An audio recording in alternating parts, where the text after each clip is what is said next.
Satu. Assalamualaikum warahmatullahi wabarakatuh. Selamat pagi Bapak Ibu yang berbahagia. Pagi Pak. Hari ini kita akan membahas bagaimana tentang rendahnya minat baca siswa. Akan coba saya share screen tentang minat baca siswa itu. Seperti ini. Sudah kelihatan Bapak Ibu minat baca siswa ya? Sudah Pak. Ini adalah tema yang akan kita bahas pada saat ini, rendahnya minat baca siswa. Sebelum kita masuk ke dalam rendahnya minat baca siswa tema hari ini, Bapak Ibu coba kita saksikan dulu, kita amati dulu video YouTube kenapa orang Indonesia jarang baca. Silakan Bapak Ibu diamati dan nanti pendapat Bapak Ibu bisa dimaksimalkan di jambornya masing-masing. Oke, silakan Bapak Ibu. Untuk rumah tangga bernama Sulihah di Jakarta hampir gagal mudik. Sulihah mendapat tiket gratis, tapi karena nggak bisa baca, rezekinya hangus sia-sia. Sulihah akhirnya bisa mudik setelah dibantu anak majikannya untuk cari tiket. Pengalaman Sulihah ini mewakili 3,4 juta Indonesia yang masih buta huruf. Tapi tunggu dulu, ada data lain dari sumber berbeda yang ternyata 4 kali lipat lebih besar. Kalau kita buka data, persentase buta huruf di Indonesia terus turun. Tapi dalam 5 tahun terakhir, total penurunannya hanya sekitar 1,5%. Meski persentase buta huruf cenderung turun, tingkat literasi di Indonesia ternyata berada di peringkat 60 dari 61 negara. The World Most Literate Study tahun 2016 oleh Central Connecticut State University menempatkan Indonesia hanya di atas Botswana, sebuah negara di Afrika bagian selatan. Untuk peringkat paling bawah, Thailand hanya 1 tingkat di atas Indonesia. Banyak pihak menggunakan ranking ini sebagai tolak ukur minat baca, padahal sebenarnya ranking ini berdasarkan berbagai aspek, yakni akses warga terhadap komputer, akses surat kabar, akses perpustakaan, dan sistem pendidikan di setiap negara. Lalu mengapa tingkat literasi Indonesia rendah? Menurut Hairil Abdini, dosen Universitas Indonesia, setidaknya ada 4 faktor yang menyebabkan tingkat literasi Indonesia rendah. Yang pertama adalah gizi buruk. Dalam masalah gizi ini, Indonesia termasuk 36 negara yang berkontribusi terhadap 90% masalah gizi dunia. Yang kedua adalah kualitas pendidikan. Kualitas guru di Indonesia masih jauh dari memadai. Yang ketiga adalah infrastruktur pendidikan. Indonesia masih berada jauh di bawah Singapura, Thailand, Filipina, dan Vietnam. Yang terakhir adalah rendahnya minat baca. Menurut Hairil, setelah kemerdekaan, kewajiban membaca buku sudah tidak ada. Hal ini berpengaruh terhadap rendahnya minat baca di Indonesia. Tapi ada solusi meningkatkan literasi di Indonesia. Salah satunya memasukkan kembali bacaan wajib ke dalam kurikulum untuk meningkatkan minat baca.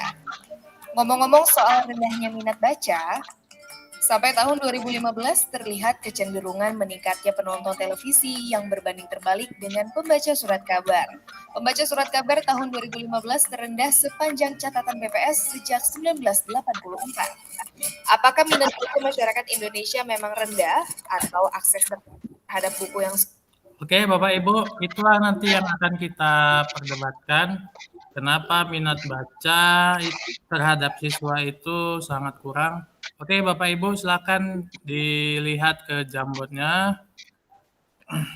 Bapak Ibu bisa menuliskan bagaimana pendapat Bapak Ibu tentang menurunnya minat baca siswa tersebut. Boleh dengan warna hijau ataupun pink.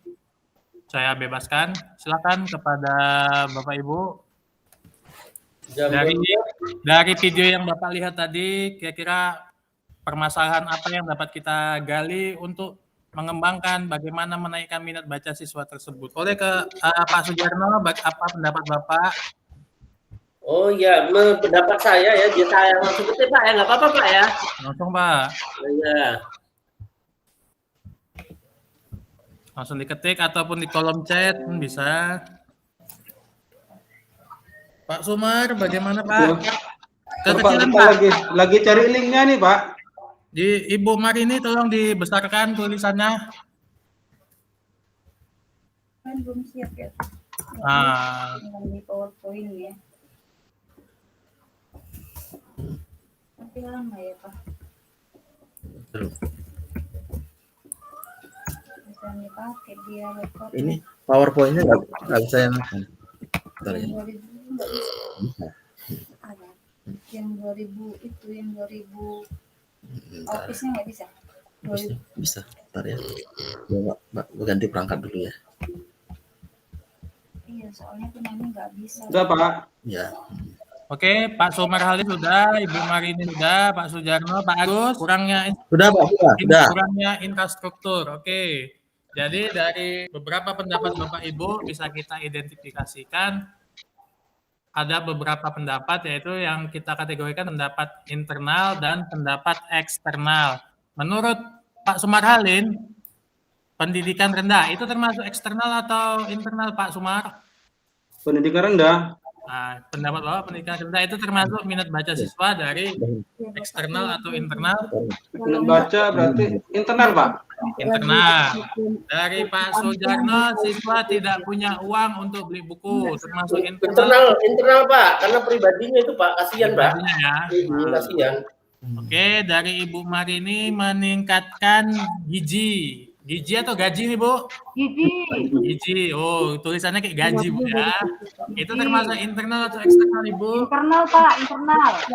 Nah, dari Pak Agus kurangnya infrastruktur berarti termasuk eksternal.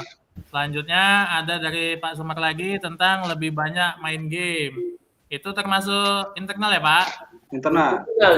Lebih banyak main game. Memang kalau tadi kita amati dari video tadi, angka keterikutan ataupun minat baca siswa dari baik siswa maupun secara umum itu makin tahun makin menurun. Malah angka untuk bermain game ataupun menonton gadget atau televisi malah semakin meningkat seperti itu Bapak Ibu.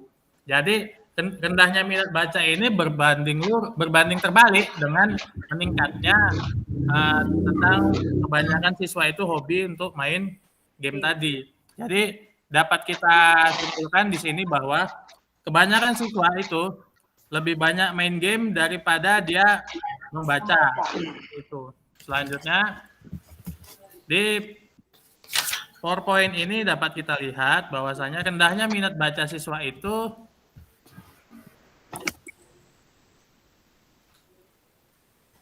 dapat kita lihat seperti ini masih rendahnya kemahiran membaca siswa di sekolah dan sistem pembelajaran yang belum membuat anak Indonesia itu harus membaca buku. Itu tadi sesuai dengan pendapat Pak Sumar tadi bahwa pendidikan kita masih rendah.